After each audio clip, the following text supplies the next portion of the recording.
Hello everyone, स्वागत है एक बार फिर से आप सबों का आपके अपने प्यारे यूट्यूब चैनल ज्ञानी गुरुकुली में।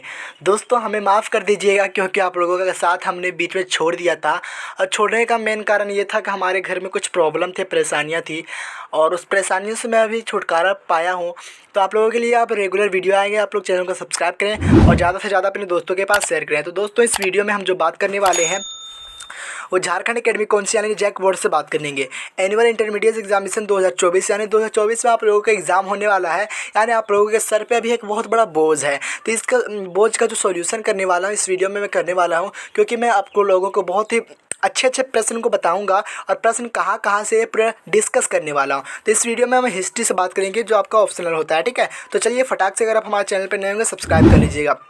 देखिए, परीक्षार्थी यथासंभव अपने शब्दों में उत्तर दे। उसमें लिखा रहता है कि परीक्षार्थी यथासंभव अपने शब्दों में उत्तर देना, यानी आप लोगों को अपने शब्दों में ही उत्तर देना। ठीक है, यानी रटा हुआ चीज़ को अगर आप लिखते हैं तो वो जो आपको एग्जामिनर होता है वो आपको समझ जाता है कि ये रटा हुआ चीज़ को लिख रहा, आपको अच्छे अंक नहीं देगा उस तरह से। अगर आपको अपने शब्द में लिखना है, ठीक है, वो 5 अंक पूर्णांक निर्देशित करते हैं। ठीक है, उसके बाद कुछ निर्देश दिए गए हैं, उसके बाद देख लेते हैं। सभी प्रश्न का उत्तर अनिवार्य है, यानी सभी प्रश्न का उत्तर देना आप लोगों का अनिवार्य है। देखिए, इतिहास का बताने वाले हैं और सबसे अच्छी बात इसमें ये है कि 2014 से लेकर 2024 तक के सारे प्रश्न को इस वीडियो में अटैच, यानी इस वीडियो में अटैच किया गया। ठीक है, तो इस वीडियो में आपको मिलेगा 2014 से लेकर 2024 तक के सारे प्रश्न। ठीक है, चलिए मैं अपना डाटा हल्का ऑफ कर देता हूँ क्योंकि डिस्टर्ब हो जाएंगे, सॉरी। चलिए, उसके बाद कुछ इंस्ट्रक्शन दिए हुए हैं, मैं पढ़ लेता हूँ, यानी इस निर्देश कुछ दिए गए हैं, उसके बाद मैं निर्देश को पढ़ लेता हूँ। क्या है? क्वेश्चन पेपर दिया हुआ 2014 से 2024 तक, समझ गए।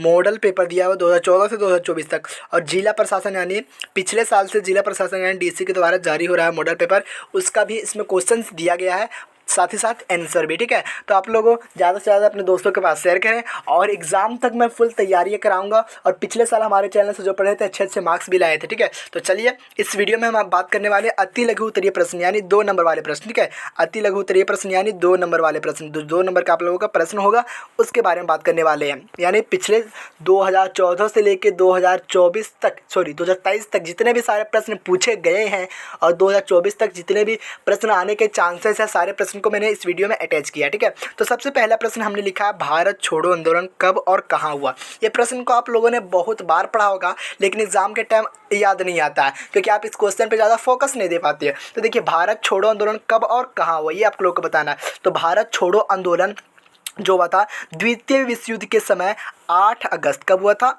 याद रखिएगा, 8 अगस्त 1942, 8 अगस्त 1942 ईस्वी को हुआ था। ठीक है, याद रखिएगा, भारत छोड़ो आंदोलन 8 अगस्त 1942 ईस्वी को हुआ था। और यह आंदोलन महात्मा गांधी के द्वारा, आप अपनी कॉपी में नोट डाउन कर लें, यह आंदोलन महात्मा गांधी के द्वारा अखिल भारतीय कांग्रेस समिति के मुंबई अधिवेशन का, मुंबई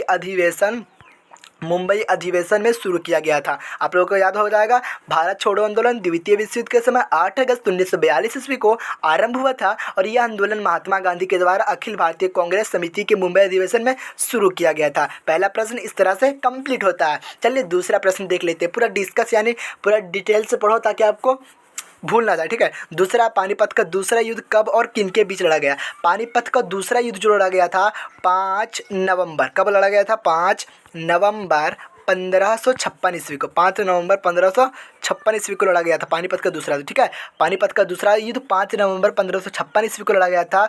उत्तर भारत के हिंदू शासक सम्राट हेमूचंद्र यानी विक्रमादित्य, सम्राट हेमूचंद्र विक्रमादित्य, लोकप्रिय जिनका नाम है हेमू, और अकबर के सेना के बीच लड़ा गया था। ठीक है, तो पानीपत का दूसरा युद्ध 5 नवंबर 1556 ईस्वी को लड़ा गया था हेमू और अकबर के बीच। ठीक है, चलिए यहाँ तक आप लोगों ने दूसरा प्रश्न को देखा। तीसरा प्रश्न है, संविधान निर्माता सभा के अस्थायी अध्यक्ष कौन है? तो डॉक्टर राजेंद्र प्रसाद। कौन है? Doctor Rajendra Prasad, doctor Rajendra Prasad. ठीक है, डॉक्टर राजेंद्र प्रसाद। और वो कब निर्वाचित किया गया था? तो 11 दिसंबर 1946 ईस्वी को निर्वाचित किया गया था। ठीक है, चलिए, और अगर पूछे अस्थायी अध्यक्ष अगर पूछे तो डॉक्टर सच्चिदानंद सिन्हा हो जाएगा, जिन्हें 9 दिसंबर 1946 ईस्वी को निर्वाचित किया गया था। चलिए चौथा प्रश्न देखते हैं, संथाल विद्रोह के प्रमुख नेता कौन थे? तो संथाल विद्रोह के प्रमुख नेता जो थे उनका नाम था सिद्धो कान्हू, सिद्धो और कान्हू। ठीक है, संथाल विद्रोह के प्रमुख नेता सिद्धो और कान्हू थे। ठीक है, चलिए पांचवा प्रश्न देखते हैं, जलियांवाला बाग हत्याकांड कब और कहाँ हुआ। बहुत इंपॉर्टेंट प्रश्न है, जलियांवाला बाग हत्याकांड कब और कहाँ हुआ। तो आप लोगों को पता होगा जलियांवाला बाग हत्याकांड 13 अप्रैल को हुआ था, 13 अप्रैल 1919 को हुआ था। और ये कहाँ हुआ था ये भी आप लोगों को पता होगा कि जलियांवाला बाग हत्याकांड पंजाब के अमृतसर के निकट के स्वर्ण मंदिर के निकट में हुआ था। ठीक है, स्वर्ण मंदिर के निकट में हुआ था। ठीक है, चलिए आप लोगों को समझ में आ गया होगा। जलियांवाला बाग हत्याकांड 13 अप्रैल 1919 ईस्वी को हुआ था, पंजाब के अमृतसर के स्वर्ण मंदिर के निकट में हुआ था। ठीक है, चलिए अब छठा प्रश्न देखते हैं, बहुत ही इंपॉर्टेंट प्रश्न। 1857 की क्रांति के समय भारत के गवर्नर जनरल कौन था? तो 1857 की क्रांति के समय भारत का जो गवर्नर जनरल था वो था Lord Charles Canning.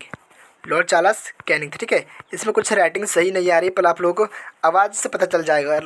Lord Charles Canning थे। ठीक है, चलिए अब 8वां प्रश्न देखते हैं। अशोक के अभिलेख में उपयोग में आए 2 लिपियों के नाम बताएं, लिखें। इस प्रश्न का हमने बहुत बार रिवीजन किया है, बहुत बार ये प्रश्न पूछा गया है।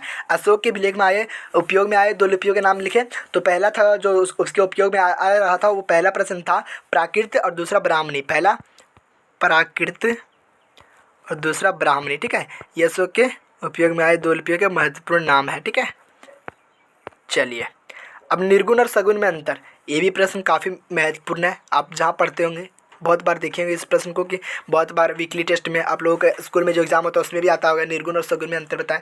तो निर्गुण और सगुण आखिर है क्या? सगुण देखिए, जो ईश्वर का मूर्त या साकार रूप है उसे सगुण कहते हैं, और निर्गुण जो अमृत या निराकार रूप है उसे निर्गुण कहते हैं। ठीक है, अमृत या निराकार रूप को निर्गुण कहते हैं और ईश्वर का मूर्त या साकार रूप को सगुण कहते हैं। तो आप लोगों को समझ में आ गया होगा। चलिए अगला प्रश्न देखते हैं, प्राचीन भारतीय इतिहास के अध्ययन के कौन कौन से स्रोत हैं? तो 2 स्रोत है, साहित्यिक स्रोत है और साहित्य का पुरातात्विक। ठीक है, साहित्य का पुरातात्विक स्रोत है, 2 स्रोत है इनका, साहित्यिक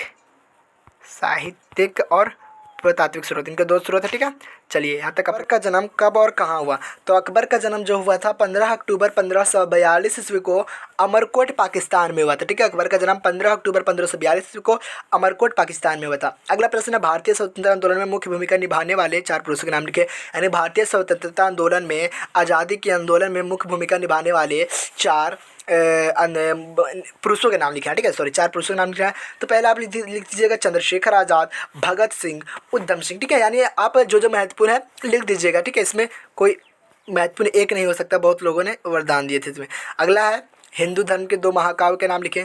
तो हिंदू धर्म के 2 महाकाव्य हो जाएंगे रामायण, जिसे आप वाल्मीकि भी कहते हैं, और दूसरा महाभारत, जिसे आप वेद व्यास कहते हैं। 14 नंबर निर्गुण सगुण में हमने आपको भी बताया था डिफिनेशन। ठीक है, अगला है 15वां, भारतीय स्वतंत्रता आंदोलन में मुख्य भूमिका निभाने वाले 4 महिलाओं के नाम लिखे। ठीक है, उसमें 4 पुरुषों का, 4 महिलाओं का। ठीक है, तो 4 महिलाओं में आप लिखिएगा रानी लक्ष्मीबाई, झलकाठी बाई, दुर्गा भाभी, बेगम हजरत महल। ठीक है, रानी लक्ष्मीबाई, झलकारी बाई होगा, झलकारी बाई और दुर्गा भाभी और बेगम हजरत महल। उसके बाद क्या है, जिम्मी से आप क्या समझते हैं? देखिए, जिम्मी के डिफिनेशन में आपको सिंपल तरीके से बताता हूँ। जिम्मी उस व्यक्ति को कहते हैं जो मुसलमान नहीं है और शरीयत कानून के अनुसार चलने वाले किसी राज्य की प्रजा को हम जिम्मी कहते हैं। तो दोस्तों, वीडियो का लेंथ लंबा हो रहा है तो मैं चाहता नहीं हूँ कि आप लोगों को मैं ज़्यादा टाइम लूँ, बल्कि कम समय में आप लोगों को अच्छी ज्ञान देने की कोशिश करूँगा, जितने हमारे पास नॉलेज है, जितने हमारे पास एक्सपीरियंस है। तो दोस्तों, आज के लिए इतना ही। यह वीडियो का फर्स्ट पार्ट था, इसका सेकेंड पार्ट भी आएगा। तो वीडियो को ज़्यादा से ज़्यादा लाइक करें ताकि हम मोटिवेट हों और आप लोगों के लिए अच्छे से अच्छे वीडियो लाने की कोशिश करें। तो मिलते हैं अगले वीडियो में कुछ खास चीज़ों के साथ। जय हिंद, वंदे मातरम।